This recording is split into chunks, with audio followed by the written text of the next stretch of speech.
अपने अंदर से उस डर को निकालो। क्या होगा इस मुश्किल समय में, क्या होगा इस परेशानी में, क्या होगा इस बीमारी में, क्या होगा मेरे बच्चों का, क्या होगा मेरा, क्या होगा, कब हम अपने ठिकाने पर पहुंच पाएंगे। मैं आपको बता रहा हूं कि हम खुदावन से भय में चलेंगे तो निश्चय खुदावन हमें एक ऊंचे स्थान पर पहुंचाएगा।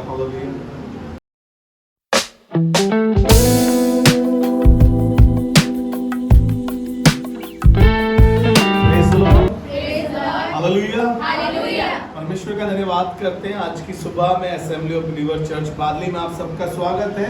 और आज की सुबह फिर से एक अच्छी बात आपके साथ बांटना चाहता हूं और विश्वास करता हूं कि परमेश्वर अच्छी बातों से आपको एक स्तर और बढ़ाएगा। हालेलुया। आज हम सीखेंगे फियर ऑफ गॉड, खुदा का खौफ या खुदा का डर। Fear of God. हमारी जिंदगी में बहुत से डर हैं, सिवाय खुदा के खौफ को छोड़कर, खुदा के डर को छोड़कर हमारे पास बहुत से डर हैं। आज हम सीखेंगे कि खुदा का भय हमारे जीवन में होना कितना जरूरी है, या हम खुदा के भय से अपने जीवन में क्या क्या हासिल कर सकते हैं। इन चीज़ों को आज आपके सामने रखूंगा और विश्वास करता हूं कि परमेश्वर आपको आशीष देगा। और हमारी जिंदगी में खुदा का खौफ होना बहुत जरूरी है। हमारी जिंदगी में जब खुदा का खौफ नहीं होता, या खुदा का फियर नहीं होता, या उसका भय नहीं होता, तो हमारी जुबान सबसे पहले बेलगाम होती है। हमारी जुबान कुछ भी कुफर करती है, कुछ भी कुफर बकती है, क्योंकि हमारी जुबान काबू में नहीं होती है। हम बहस करते हैं, हम किसी को बदवा देते हैं, किसी को गलत कहते हैं। अगर हमारी जिंदगी में खुदा का भय होगा तो हमें मालूम होगा कि ये सब चीजें हमारे लिए नहीं है, क्योंकि परमेश्वर ने बोला है कि तुम आशीष के वारिस हो। हालेलुया। मैं प्रभु का धन्यवाद करता हूँ। खुदा का भय जब नहीं होगा हमारे जीवन में, ना तो हमारी जुबान, ना हमारे हाथ, ना हमारा माइंड हमारे काबू में रहता है। लेकिन खुदा का भय सीखना पड़ता है। मैं एक वचन की तरफ आपको लेके चलूंगा जो आपको मिलेगा भजन संहिता 34 और उसका 11 पद पढ़ेंगे। और यहाँ से आज सीखेंगे कि किस तरीके से खुदा का खौफ हमें सीखना है, या हमारे अंदर खुदा का खौफ होना चाहिए। जी, भजन संहिता 34 उसके 11 पद में ऐसा लिखा है, हे लड़कों आओ मेरी सुनो, आओ मेरी सुनो। हे लड़कों आओ मेरी सुनो, मैं तुमको यहोवा का भय मानना सिखाऊंगा। मैं तुमको यहोवा का भय मानना सिखाऊंगा। यानी ये सीखना पड़ता है यहोवा का भय मानना, क्योंकि हमारे अंदर यहोवा का भय है नहीं। अगर भय होता तो हवा फल ना खाती, अगर भय होता तो फल ना खाती, क्योंकि हम काबू में नहीं है। इसके लिए हमें क्या करना पड़ेगा? हमें यहोवा का भय सीखना पड़ेगा। उसके लिए क्या करना पड़ेगा? हमें यहोवा का भय सीखने के लिए करना क्या पड़ेगा? हमें खुदा के भवन में खुदा के साथ, उसके साथ टाइम स्पेंड करना पड़ेगा, ताकि हम खुदा का भय सीख सके। क्योंकि इसमें भय में ये नहीं कह रहा हूं कि आप खुदा के सामने जाएं, डरें, कांपे, एकदम अपने आप को ऐसा करते हैं, खुदा बाप मैं तो बस पता नहीं कुछ ऐसा हूं। नहीं, वो ये नहीं कह रहा है। वो कह रहा है डू रिस्पेक्ट। मैं आज वो वाला भय कहना मांग रहा हूं आपको, डू रिस्पेक्ट। आप खुदा से डर कर कुछ कर सकें। हमारा जो दिल करता है हम वो करते हैं। हम अपने आप की भी नहीं सुनते, किसी की भी नहीं सुनते। जो मुझे अच्छा लगता है मैं वो करता हूं। मैं चाहे ये करूं चाहे मैं वो करूं, मेरी मर्जी है। मैं खुदा की क्या, अपने खानदान की क्या, किसी की नहीं सुनता हूं, क्योंकि मुझे जो अच्छा लगता है मैं वही करता हूं। यहां पर खुदा का भय नहीं है। हमारा मन करता है गंदे काम करने का, करते हैं, इसमें खुदा का डर नहीं है। चुगली करने का करते हैं, व्यभिचार करते हैं, उल्टे सीधे काम करते हैं, 2 के 4 बनाते, 4 के 8 बनाते, हम कुछ भी करते हैं। अगर हमारे पास खुदा का भय होगा तो हम इन सब चीजों से बच सकते हैं। हालेलुया। क्योंकि बाइबल एक बात बताती है, नीति वचन उसका पहला अध्याय उसके 7वें पद में ऐसे लिखा है, यहोवा का भय मानना बुद्धि का आरंभ है। Praise the Lord. यहोवा का भय मानना बुद्धि का आरंभ है। हम जब यहोवा का भय मानते हैं तो हमारे पास सबसे पहले विजडम आती है, बुद्धि आती है। क्या सही है क्या गलत है हमें मालूम चलता है। कौन से दोस्त अच्छे हैं, कौन से दोस्त खराब हैं, हमें किसके साथ रहना चाहिए, हमें ये काम नहीं करना चाहिए, क्योंकि अब हम बुद्धिमान हैं। खुदा ने हमें बुद्धि दी है। सिर्फ भय मानने से आपके पास बुद्धि आ जाएगी, ना ही आपको बुरी चीजों से बचने की, वरन आपको आगे बढ़ने की, वरन आपको अपने रिश्ते सही करने की, वरन आपको अपनी चीजें सही करने की एक बुद्धि आपको मिल जाएगी। हालेलुया। जिसके पास यहोवा का भय नहीं है उसके पास बुद्धि नहीं, यानी वो निर्बुद्धि मनुष्य है। उसका जो मन करता है वो करता है, वो पागलों के समान है। हालेलुया। लेकिन मैं प्रभु का धन्यवाद करता हूं, आज की सुबह में और आप खुदा के वचन से इस बात को सीख रहे हैं। देखो, लोगों के पास बहुत से डर होते हैं, बहुत से भय होते हैं। किस तरीके के भय? कई हमारी चीजें, कुछ बहुत सी चीजें हैं जिसके विषय में हमारे अंदर एक भय है, ये एक डर है, खौफ है। कई बार हम अपने रिश्तों को लेकर डरते हैं, कहीं हमारे रिश्ते हमसे रूठ ना जाए, टूट ना जाए, खराब ना हो जाए, एक डर है, ये भी है ना। कई बार हमारी कीमती चीजें हैं, उनका डर लगा रहता है, कहीं कोई चोर घात ना लगा दे। हमारे पास बहुत तरीके के डर हैं। कई जानवरों से हम डरते हैं, कई इंसानों से हम डरते हैं, है ना। भाई फलाना बड़ा गुंडा किस्म का है, बड़ा डाकू किस्म का है, इनके घर में हमें इससे बड़ा डर लगता है, उससे बड़ा डर लगता है। हम दुनिया से डरते हैं, जानवरों से डरते हैं, चीजों से डरते हैं, उनका भय मानते हैं। हमारे यहाँ तो ऐसे लोग हैं काकरोच से भी डरते हैं। छिपकली का एक छोटा बच्चा चर्च से उठ के भागने लगे बच्चे। मैंने कहा यार ये यूथ कितना डर रहा है। लेकिन यहोवा का भय है कि नहीं है? कितना यहोवा का भय है हमारे पास। एक छोटी सी छिपकली से डर जाते हैं, एक छोटे से कान खजूरे से डर जाते हैं, काकरोच से डर जाते हैं, लेकिन हम खुदा का भय बिल्कुल अपने जीवन में नहीं रखते। हमारे मुंह में जो आता है वो बकते हैं, जो हमारा मन करता है वो करते हैं, लेकिन खुदा का भय नहीं रखते। आज मेरी कोशिश है मैं और आप मिलकर खुदा के भय को समझ सके, ताकि हमारा जीवन खुशहाल हो सके और हम खुशी से रह सके। मैं खुदा के कलाम से ही आपको कुछ चीज़ों को दिखाना मांगता हूँ। मैं एक जगह आपको लेकर चलूंगा। पूरे इजरायली एक व्यक्ति से डर रहे थे, और वो व्यक्ति थोड़ा कद्दावर था, बड़ा लंबा चौड़ा था, खतना रहित पलस्ती। एक इजरायली एक ऐसी कौम से डर रहे थे जो पलस्ती कौम थी, और उसमें एक कद्दावर व्यक्ति था जिसका नाम गोलियत था। और उस खतना रहित पलस्ती से, उस गोलियत से वो इतना डर रहे थे, बाइबल बताती है कि उसकी ललकार से उनके घुटने आपस में बजते थे और वो कांपते थे, डरते थे। जब वो ललकारता था कि तुम में से कोई योद्धा हो तो आके हमसे लड़े, अगर तुम मुझसे जीत गए तो हम तुम्हारी गुलामी करेंगे, और मैं तुमसे जीत गया तो तुम मेरी गुलामी करोगे। पूरी कौम डरती थी, राजा शाहुल तक डरता था, वहां पर दाऊद के भाई थे, वो सब डर रहे थे वहां पर। लेकिन प्रभु का धन्यवाद करता हूं, वहां पर एक छोटा बच्चा जो दाऊद था, जिसके उस समय पे लाली छलकती थी चेहरे से, उसने खुदा का वास्ता दिया, लोगों से कहा ये खतना रहित पलस्ती क्या है, मैं इसे मिट्टी में मिला दूंगा, मैं यहोवा के नाम से जाऊंगा। यानी कि उसके अंदर खुदा का डर था और किसी का डर नहीं था। हालेलुया। सिर्फ खुदा का डर था उसके अंदर। कहने लगा मैं इस खतना रहित पलस्ती को मिट्टी में मिला दूंगा। आपको मालूम है उसने क्या कहा? आप निकाल लीजिए इसको, पहला सैमुएल उसका 17वें अध्याय से मैं बात कर रहा हूं, और उसके 11 पद को हम पढ़ेंगे। इस 11 पद में उसने बताया कि इजरायली कैसे थर्रा रहे थे, कैसे भयभीत थे, कैसे कांप रहे थे। और वहां पर ऐसा लिखा है 11वें पद में, उस पलिश्ती की इन बातों को सुनकर शाऊल और समस्त इजरायलियों का मन कच्चा हो गया। शाऊल और समस्त इजरायलियों का मन कच्चा हो गया, और वे अत्यंत डर गए। और वो अत्यंत डर गए, बिल्कुल भयभीत हो गए। उनके जीवन में भय ने उनको चारों ओर से घेर लिया। आपको बताना मांगता हूँ, कई बार हमारी लाइफ भी ऐसी होती है। कई बार हम फाइनेंस क्राइसिस को देखकर भयभीत हो जाते हैं, कई बार हम बीमारी को देखकर भयभीत हो जाते हैं, कई बार हम जब ऐसी प्रॉब्लम हमारी जिंदगी में चल रही होती है तो हम इतना डर जाते हैं और ऐसा लगता है कि अब क्या होगा।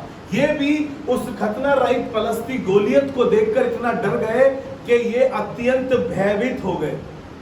लेकिन प्रभु का धन्यवाद करते हैं, वहां से गोलियत को जो ललकार रहा था, सामने खड़ा था एक दाऊद, जो छोटा बच्चा था, उस समय चेहरे से लाली झलकती थी। उसने अपनी लाठी ली जिससे वो अपने बाप की भेड़ बकरियों को चलाता था। उसने आगे बढ़कर कुछ 5 पत्थर, चिकने पत्थर उठाए, और उनमें से सिर्फ एक पत्थर सिर्फ एक पत्थर गोलियत को मारा। आप अगर इसको पढ़ेंगे तो पहला सैमुएल उसका 26 पद से पढ़ते हैं, हम 17 अध्याय के 26 पद से पढ़ते हैं। तो यहाँ पर उसने एक चिकना पत्थर लिया और उसके मारा और उसको गिरा दिया। आपको मालूम है दाऊद ने यहाँ तक नहीं रुका, उसी की तलवार से यहाँ पर गोलियत इसको कह रहा था, क्या मैं कुत्ता हूं तू मुझे लाठी लेकर हकाता है? मेरे लिए पत्थर लेकर आता है? उसने कहा मैं सेनाओं के यहोवा के नाम से आता हूं। मेरे परमेश्वर ने मुझे एक दिन भालू से बचाया, जब मैं अपने बाप की मेमना चरा रहा था, अपने बाप के भेड़ बकरियों को चराता था, जब भालू आता था, शेर आता था, मेरे परमेश्वर ने उससे मुझे बचाया है, वो मुझे तेरे हाथ से बचाएगा। और देख आज मैं तुझे परमेश्वर के नाम से मिटा डालूंगा। हालेलुया। आपको मालूम है उसने एक चिकने पत्थर से उसको मारा, वो दाऊद के पैरों में गिर गया। दाऊद ने उसी की तलवार निकालकर उसका सर उसके धड़ से अलग कर दिया। आपको बताना मांगता हूं, डरिए मत। हालेलुया। खुदा का भय हमारे जीवन में होना चाहिए। हम मनुष्यों से डरते हैं और बाइबल बताती है भजन 34 उसके 4 पद में लिखा है, मैं यहोवा के पास गया तब उसने मेरी सुन ली और मुझे पूरी रीति से निर्भय किया। हालेलुया। जब इजरायली अत्यंत कांप रहे थे, डर रहे थे, यहां पर दाऊद कह रहा है भजन 34 में कह रहा है, जब मैं यहोवा के पास गया तो उसने मेरी सुन ली, ना ही सुनी वरन मुझे पूरी रीति से निर्भय भी किया। हालेलुया। जब आपकी परिस्थितियां आपको ललकार रही हो, चीजें आपको डरा रही हो, जब आपको बहुत डर लग रहा हो, रात के अंधेरे में डर लग रहा हो, आपको अपनी एजुकेशन को लेकर, अपने फ्यूचर को लेकर डर लग रहा हो, अपने रिश्तों को लेकर डर लग रहा हो, तो एक काम करे, परमेश्वर के सामने जाए और कहे, प्रभु तू मुझे भय रहित कर सकता है, तू मेरा परमेश्वर है। जैसे दाऊद ने कहा मैं यहोवा के पास गया और उसने मेरी सुन ली और मुझे पूरी रीति से निर्भय किया। हालेलुया। मैं आपको बताना मांगता हूं, जब जब आपको डर लगे यहोवा के पास चले जाए। कोई आपकी नहीं सुन रहा होगा, आपके डर में आपको लग रहा होगा कि ये डर कहीं मुझे खत्म ना कर डाले। मैं आपको बताना मांगता हूं, इस डर से बाहर निकलने के लिए आपको यहोवा के पास जाना पड़ेगा। और बाइबल बताती है, मेरे साथ निकाले, किससे डरें। मत्ती रचित सुसमाचार उसका 10वां अध्याय और उसके 26 पद से हम पढ़ेंगे और थोड़ी सी देर 28 पद पर रुककर थोड़ी सी देर आपसे बात करूंगा। और यहां पर ऊपर हेडलाइन लिखी है, किससे डरें। लोग उस खतरा रहित पलस्ती से डर रहे थे जिसको एक छोटे बच्चे ने मिट्टी में मिला दिया। कई बार मैं और आप डरे पड़े हैं, शैतान हमारे पीछे पड़ा है, हमारे पास क्राइसिस हो गए, हमारी जिंदगी को उसने पकड़ रखा है। हम शैतान को इतना बड़ा कर रहे हैं और खुदावन को छोटा करता जा रहे हैं, जबकि खुदावन सबसे बड़ा है, बीमारियों से बड़ा है, मुश्किलों से बड़ा है, परेशानियों से बड़ा है, हमारे रिश्तों से कहीं बड़ा है। हालेलुया। और ये यहाँ पर हेडलाइन लिखी है, किससे डरे। जी पढ़े, 10वें अध्याय के 26 पद को पढ़े। इसलिए मनुष्य से मत डरना, इसलिए मनुष्य से मत डरना, क्योंकि कुछ ढका नहीं जो खोला ना जाए, कुछ ढका नहीं जो खोला ना जाए, और ना कुछ छिपा है जो जाना ना जाए, और ना ही कुछ छिपा है जो जाना ना जाए। जो मैं तुमसे अंधियारे में कहता हूँ, जो मैं तुमसे अंधियारे में कहता हूँ, उसे तुम उजियाले में कहो, उसे तुम उजियालों पे कहो, और जो कानों कान सुनते हो, जो कान कान सुनते हो, उसे छतों से प्रचार करो। जो शरीर को घात करते हैं, ध्यान से सुनिएगा, जो शरीर को घात करते हैं पर आत्मा को घात नहीं कर पर सकते, आत्मा को घात नहीं कर सकते, उनसे मत डरना, उनसे मत डरना, पर उसी से डरो। ध्यान से सुनना, पर उसी से डरो जो आत्मा और शरीर, जो आत्मा और शरीर दोनों को नरक में नष्ट कर सकता है। दोनों को नरक में नष्ट कर सकता है। हालेलुया। कुछ समझ में आया? अभी कहानी सुनाई थी मोनी ने, कुछ समझ में आया? कहानी सुनाई थी। एलिस्का से किसी ने पूछा कि परमेश्वर से मिलने के लिए मैं क्या करूं? उसने कहा मर जा। उसने कहा मर जा, तू परमेश्वर से मिल लेगा। उसने कहा कि यार मर के परमेश्वर से कैसे मिला जाएगा? उसने कहा जब तू उसके न्याय सिंहासन के सामने खड़ा होगा तब तेरा एक बार तो न्याय होगा और तू एक बार तो परमेश्वर के सामने खड़ा होगा। क्यों हम ऐसे काम करें कि सिर्फ हमें परमेश्वर के सामने एक बार खड़ा होना पड़े? क्योंकि जो शरीर को घात कर सकता है उससे मत डरो, जो आत्मा शरीर को घात कर सकता है उससे डरो। जब हमारी आत्मा परमेश्वर के पास सुरक्षित रहेगी तो हमें डरने की क्या बात है? हालेलुया। हमारे काम अच्छे होंगे तो परमेश्वर के साथ रहेंगे हम, ना कि नर्क में रहेंगे हम। तो जरूरत है हमारे को कि हम परमेश्वर का भय माने, क्योंकि वो हमारे शरीर और हमारी आत्मा दोनों को नर्क में डाल सकता है। क्योंकि बाइबल बताती है शरीर नाशवान है, मिट्टी में मिल जाएगा, लेकिन आत्मा अमर है, वो परमात्मा के पास जाती है क्योंकि परमात्मा से ही मिली है। तो इसीलिए परमात्मा का भय माने अपने जीवन में। जी आगे पढ़ें। क्या पैसे में दो गौरैये क्या एक पैसे में दो गौरैया नहीं बिकती? हाँ, तो भी तुम्हारे पिता की इच्छा के बिना उनमें से एक भी भूमि पर नहीं गिर सकती। हाँ, तुम्हारे सिर के बाल भी सब गिने हुए तुम्हारे हैं, सिर के बाल भी सब गिने हुए हैं, इसलिए डरो नहीं। इसीलिए डरो नहीं। किस लिए नहीं डरो? क्योंकि खुदावन को तो मेरे एक एक बाल का मालूम है। एक एक बाल को मेरे वो जानता है कि मेरे बाल में क्या खराबी है, मेरे बाल कितने टूट रहे हैं, कितने नहीं टूट रहे। परमेश्वर सब जानता है। कह रहा है तुम्हारा एक एक बाल तक गिना हुआ है, डरो मत। हालेलुया। अपने अंदर से उस डर को निकालो। क्या होगा इस मुश्किल समय में, क्या होगा इस परेशानी में, क्या होगा इस बीमारी में, क्या होगा मेरे बच्चों का, क्या होगा मेरा, क्या होगा, कब हम अपने इस पे अपने ठिकाने पर पहुंच पाएंगे। मैं आपको बता रहा हूं कि हम खुदावन से भय में चलेंगे तो निश्चय खुदावन हमें एक ऊंचे स्थान पर पहुंचाएगा। हालेलुया। ये परमेश्वर का भय मानने से बेनिफिट्स है। मैंने पहला बताया कि हमें बुद्धि मिलती है। Praise the Lord. पहला क्या था? बुद्धि मिलती है। चलिए दूसरा दिखाता हूं आपको क्या मिलता है। जीवन मिलता है। और कैसा जीवन मिलता है? नीति वचन में लिखा है यहोवा का भय मानने से जीवन बढ़ता है। हालेलुया। यहोवा का भय मानने से जीवन बढ़ता है और उसका भय मानने वाला ठिकाना पाकर सुखी रहता है और उस पर विपत्ति नहीं पड़ती। हालेलुया। उस पर विपत्ति नहीं पड़ती। यहोवा का भय मानने से जीवन बढ़ता है, घटता नहीं है। बीमारी में चले नहीं जाएंगे, आधी आयु में चले नहीं जाएंगे। अगर यहोवा का भय है तो आप पूरी आयु के साथ जाएंगे और सुखी से रहेंगे और निडर रहेंगे और आपके पास बहुत सारी विपत्ति, क्या कह रहा है, वो आप पे विपत्ति नहीं आने देगा। हालेलुया। मैं प्रभु का धन्यवाद करता हूं कि यहोवा का भय मानने से हमारे जीवन में अद्भुत अद्भुत काम होते हैं। हमें बुद्धि मिलती है, हमें ठिकाना मिलता है, हम सुख से रहने पाते हैं। क्योंकि आज यहोवा का भय लोगों के पास नहीं है, आज परमेश्वर का भय लोगों के पास नहीं है। इसीलिए लोग चैन की नींद नहीं सो पा रहे हैं, इसलिए उनके पास सुख नहीं है, इसलिए उनके पास इतनी परेशानियां, इतनी विपत्ताएं हैं, इतनी दिक्कतें हैं। वो हर दिन अपना सर पकड़ पकड़ कर रोते हैं, हर दिन अपने जीवन को कोसते हैं। मालूम क्यों? रीजन ये है क्योंकि यहोवा का भय उनके पास नहीं है।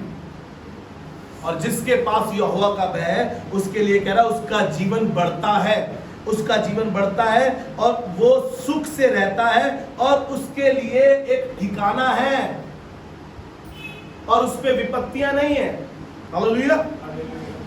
व्यवस्था विवरण उसका 10 अध्याय और उसके 12 पद में ऐसा लिखा है, अब हे इज़राइल, और अब है इज़राइल, तेरा परमेश्वर यहोवा, तेरा परमेश्वर यहोवा तुझसे इसके सिवाय और क्या चाहता है? देखिएगा, परमेश्वर आपसे चाहता कुछ नहीं है। कह रहा है तेरा परमेश्वर यहोवा इसके सिवाय तुझसे क्या चाहता है? कि तू अपने परमेश्वर यहोवा का भय माने, कि तू अपने परमेश्वर यहोवा का भय माने। वो आपसे सोना चांदी नहीं मांग रहा है, वो आपसे सोना चांदी नहीं मांग रहा है। वो आपसे उपवास के लिए नहीं कह रहा है कि मेरे साथ भूखे रह के बैठो। वो आपसे ये नहीं कह रहा है कि बड़ा कठिन करो, मेरे लिए कुछ ऐसा परिश्रम करो, मेरे लिए बड़ा दान पुण्य करो।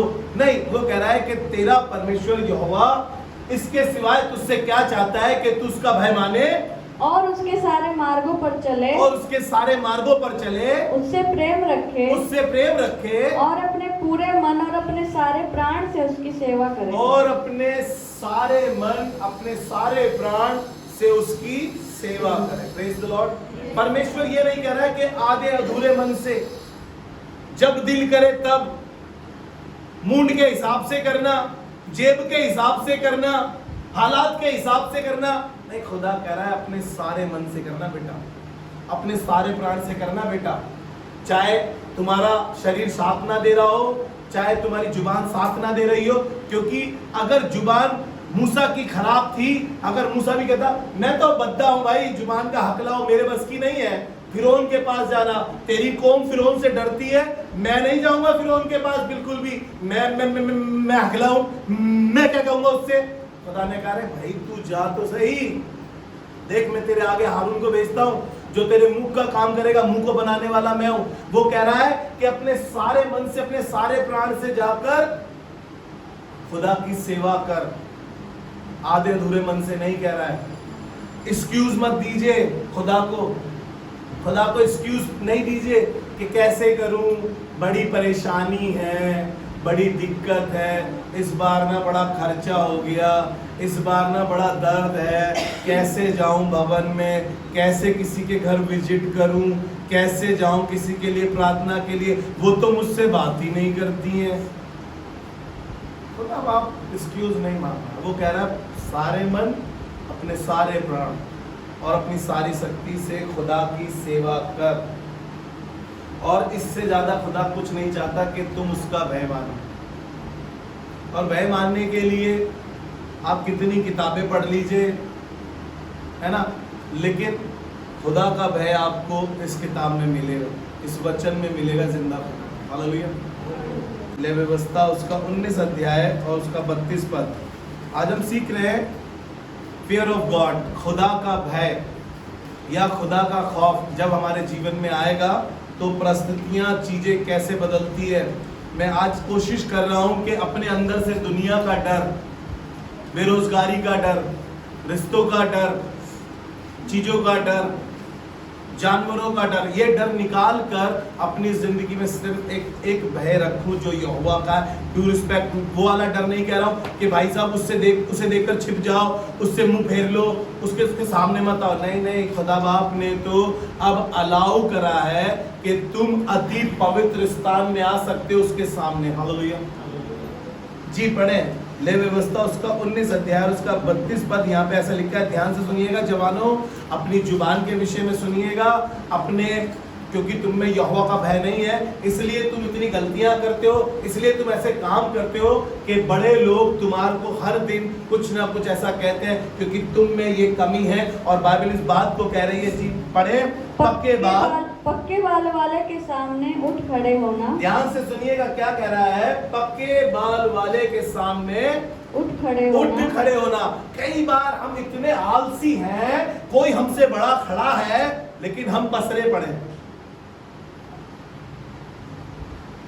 और बाइबल हमें सिखा रही है कि पक्के बाल वाले के सामने खड़ा होना, यानी कि उनकी रिस्पेक्ट करना। भाई साहब, जो आजकल के जवानों में खत्म है। माँ ड्यूटी से आई है लेकिन बेटी बेड पे ही पड़ी है, जगह नहीं दे रही है बैठने की, पानी तक नहीं दे रही है, उठने की तो बात दूर है। जवानों ध्यान से सुनना, किस लिए कमाने गई थी वो बूढ़ी माँ? ताकि तुम्हें खिला सके, तुम्हारा पालन पोषण कर सके। अब मम्मी आएंगी हारी थकी, अपने आप बना लेगी तो ठीक, नहीं बनाएगी तो ठीक। हम सीखना भी नहीं चाहते। बाइबल हमें कितना सिखाएगी? क्या छड़ी लेकर बाइबल सिखाएगी? वो कह रहे हैं पक्के बाल वालों के सामने उठ खड़े होना और बूढ़े का आदर मानना। अरे तुम तो दादी मेरे ही पीछे पड़ी रहती हो, अरे मम्मी तुम तो मेरे ही पीछे पड़ी रहती हो, तुम्हें तो मैं ही दिखाई देती हूँ, तुम तो मेरी दुश्मन हो, मैं तो तुम्हारी दुश्मन हूं। जवानों बुरा लग रहा होगा, लेकिन सच्चाई तो यही है ना, सच्चाई तो यही है ना। और बाइबल कह रही है कि पक्के बाल वालों के सामने उठ खड़े होना और बूढ़ों का आदर करना। निरादर करने को नहीं कह रही है, बहस करने को नहीं कह रही है, आर्गुमेंट करने को नहीं कह रही है, सफाई पेश करने को नहीं कह रही है। बाइबल सिर्फ इतना कह रही है कि आदर सम्मान करना। जवानों के अंदर से यहोवा का भय चला गया तो उन्होंने पक्के बाल वालों के सामने खड़ा होना छोड़ दिया। यहोवा का भय चला गया तो उन्होंने उनका आदर सम्मान करना छोड़ दिया।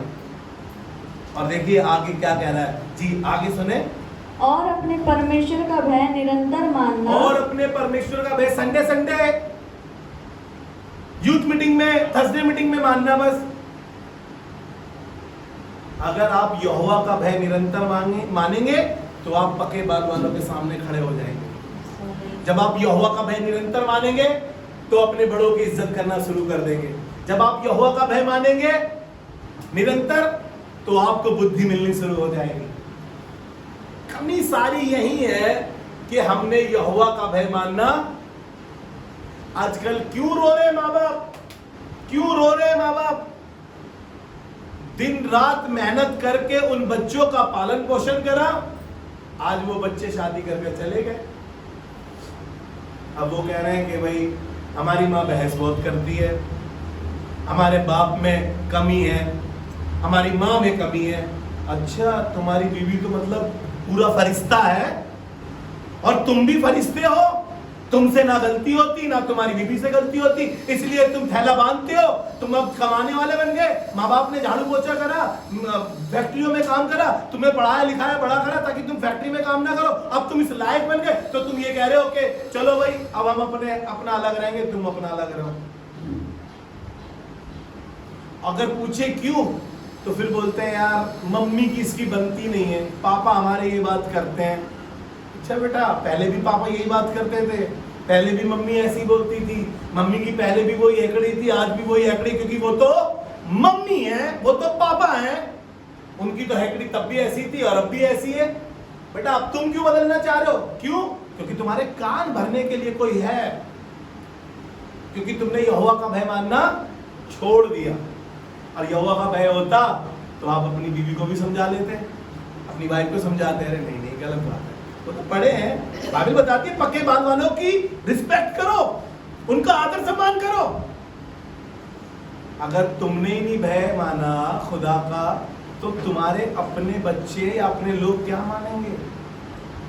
और फिर वो भी बदतमीजी करेंगे, वो भी सीखे हुए नहीं होंगे। इसलिए यहोवा का भय माने, और यहोवा का भय मानने से आपके जीवन में एक ठिकाना, एक खुशहाल जिंदगी, एक अच्छी विजडम आपके जीवन में होगी, और आपको किसी के सामने झुकने की जरूरत नहीं पड़ेगी, क्योंकि खुदावन आपके साथ साथ चलेगा। हालेलुया। सदरक मेशक और अबेदनगो ने राजा का डर ना मान के अपने परमेश्वर का ही भय माना और आग के भट्टे में जाने को तैयार है। डैनियल ने शेरों का डर नहीं माना और अपने परमेश्वर का भय माना, और परमेश्वर ने उसे शेरों के मुंह से बचा दिया। जानवरों से ही तो डर रहे हैं लोग जानवरों से डर रहे हैं, लेकिन डैनियल उस समय शेर से नहीं डर रहा था, शेर की मान में जाने को तैयार था। मालूम था कि यहोवा का भय मानना काफी है, मेरा यहोवा परमेश्वर शेरों के मुंह को बंद करने की सामर्थ रखता है। हालेलुया। मैं इसलिए आपको बता रहा हूं क्योंकि बहुत से शेर आपको फाड़ने के लिए इस संसार में बैठे हैं। मैं उस शेर की बात नहीं कर रहा हूं जो जंगल में है, मैं उस शेर की बात कर रहा हूं जो संसार में आपको डरा रहे हैं कि देख बेटा बाहर निकला तो फाड़ खाएंगे, ये क्राइसिस तेरे ऊपर डाल देंगे, तुझे इस नशे में डाल देंगे, तुझे इस गंदी लत में डाल देंगे, तुझे इन गंदी संगति में डाल देंगे। नहीं, वो ये कह रहा है कि वो तेरे शेरों के मुंह को बंद करने की सामर्थ रखता है। सिर्फ इतना कर, अपने परमेश्वर यहोवा का भय मान। आपको मालूम है नूह के समय में हुआ क्या?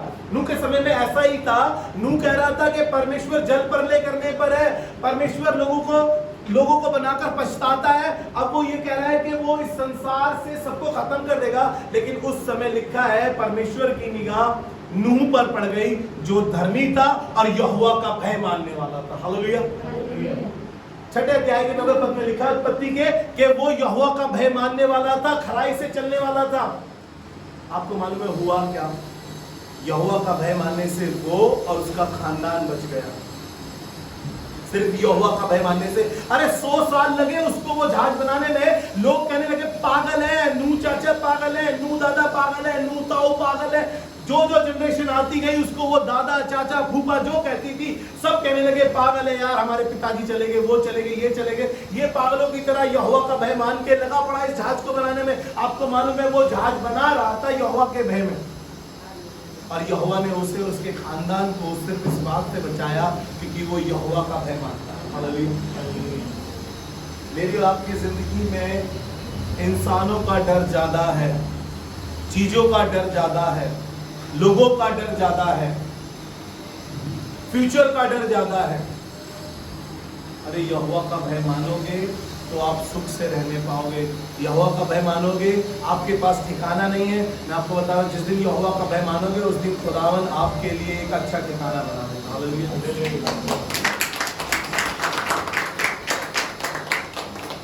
लास्ट वचन पढ़ के खत्म करेंगे आज की बात। यहीं पे मेरे साथ निकाले पहला सैम्बल उसका 12वां अध्याय और उसका 24 पद। बहुत सारी वर्सेस है डर के ऊपर, लेकिन मैं आज जो भय की बात कर रहा हूँ वो यहोवा का भय मानने से क्या होता है जी।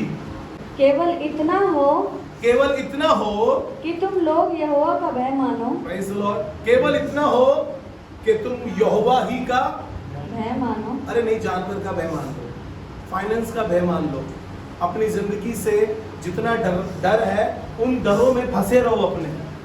कुछ लोगों को तो रात में बाथरूम तक जाने में डर लगता है, कुछ लोगों को अकेला सोने में डर लगता है कि अकेले घर में हम नहीं सोएंगे, हम अकेले नहीं रहेंगे, हम अकेले नहीं जाएंगे, हमें बड़ा डर लगता है। कुछ लोगों को गाड़ियों से डर लगता है, ट्रैफिक से डर लगता है। लेकिन परमेश्वर कह रहा है कि केवल इतना हो कि तुम यहोवा का भय मानो। केवल इतना हो कि तुम यहोवा का भय मानो और सच्चाई से अपने संपूर्ण मन के साथ, और सच्चाई से, ध्यान से सुनना, और सच्चाई से अपने संपूर्ण मन के साथ उसकी उपासना करो। उसकी उपासना करो। क्योंकि यह तो सोचो कि ये तो सोचो कि उसने तुम्हारे लिए कैसे बड़े बड़े काम किए। तुम्हारे लिए उसने कैसे बड़े बड़े काम किए। जानवर से तुम्हें छुड़ा लाया, उस जानवर से बचा लाया, उस बीमारी से तुम्हें बचा लाया जिससे तुम डर रहे थे, उस क्राइसिस से तुम्हें बचा लाया जिससे तुम डर रहे थे। वो रिश्ता जो तुम्हें लग रहा था टूट जाएगा, खराब हो जाएगा, उस रिश्ते को जोड़ दिया, तुम्हारे उस डर को दूर कर दिया उसने। तुम्हें लग रहा था नहीं मेरा बेटा बर्बाद ना हो जाए इस नशे में, उस डर में तुम जी रहे थे, तुम्हारे बेटे के नशे को दूर कर दिया और तुम्हारे डर को दूर कर दिया और उस नशे से तुम्हारे बच्चे को खींच लाया। कह रहा ये तो सोचो कि उसने तुम्हारे लिए कितने बड़े बड़े काम किए। सोच के देखो कितने बड़े बड़े काम किए। जब चेले डर रहे थे, लिखा है वो पिछली गद्दी पर सो रहा था। कौन? यीशु मसीह। और चेले नाव में थे और डर रहे थे लोग, चेले डर रहे थे और यीशु मसीह ने उठा और आंधी और तूफान को डांटा और उनके डर को दूर किया। हालेलुया। कई बार हमें लगता है ना कि बच्चों का अच्छा रिश्ता मिलेगा, कब मिलेगा, डर लगता है। हस्बैंड अच्छा निकलेगा या नहीं निकलेगा, डर लगता है हमें बहुत। डर लगता है कि जब रिश्ता अच्छा मिल जाता है तो फिर डर लगता है कि कहीं शादी का इंतजाम अच्छा नहीं हुआ तो डर लगता है, कहीं शादी में खाना कम हो गया तो डर लगता है। इतने सारे डर से हमारा जीवन भरा है और परमेश्वर ये चाहता केवल इतना करो, या मैं तुमसे केवल ये चाहता हूं कि यहोवा का भय मानो। हालेलुया। चेलों में उस आंधी को देखकर डर लग रहा था, उस तूफान को देखकर डर लग रहा था। एक दिन तो यीशु मसीह जब झील पर चल कर आया तो कहने लगे भूत है, और वो यीशु को देखकर डरने लगे। आपको कि जब मैंने अपने जीवन में यहोवा का भय मानना शुरू करा तो उसने पहले मुझे गलत रिश्तों में जाने से रोक दिया, गलत काम करने से रोक दिया, गलत संगति में जाने से रोक दिया, गलत विचार आने से रोक दिया। क्योंकि मैंने यहोवा का भय माना तो उसने मेरे जीवन को एक नए स्तर से, एक नए सिरे से सही कर दिया। और यहोवा का भय मानने से मैं एक सही ठिकाने पर हूँ, परमेश्वर की दया से खुश हूँ और मेरा जीवन खुदा में अच्छा बीत रहा है। हालेलुया। इसलिए आपको बता रहा हूँ, पहले मैं भी ऐसा था कि मैं कुछ चीज़ों से डरता था और कुछ भी गलत काम कर लेता था। लेकिन प्रभु का धन्यवाद करता हूँ, जिस दिन से खुदा का डर मेरे जीवन में आया, मुझे बुद्धि मिली और मेरी जुबान पर और मेरी चीज़ों पर उसका नियंत्रण होने लगा। आइए अपने सरों को झुकाएं और दुआ मांगें। खुदावन धन्यवाद करते हैं कि प्रभु आपका भय हमारे जीवन में दिखाई दे। परमेश्वर प्रभु, हम खुदा बाप परिस्थितियों से ना डरें, ना घबराएं, ना खुदा बाप उन लोगों से डरें जो हमारे शरीर को घात करते हैं। प्रभु हम सिर्फ तेरा भय माने, वो भी ड्यू रिस्पेक्ट प्रभु, ताकि हम कुछ गलत ना करने पाए, ताकि हम कुछ गलत लोगों में ना फंसने पाए, कुछ गलत चीज़ों में ना फंसने पाए। प्रभु हमारी मदद कर, कलीसिया की मदद कर कि ये कलीसिया तेरे भय में बढ़ती चली जाए और तेरा भय हम सब में और कलीसिया में रहे। यीशु मसीह के नाम, आमीन।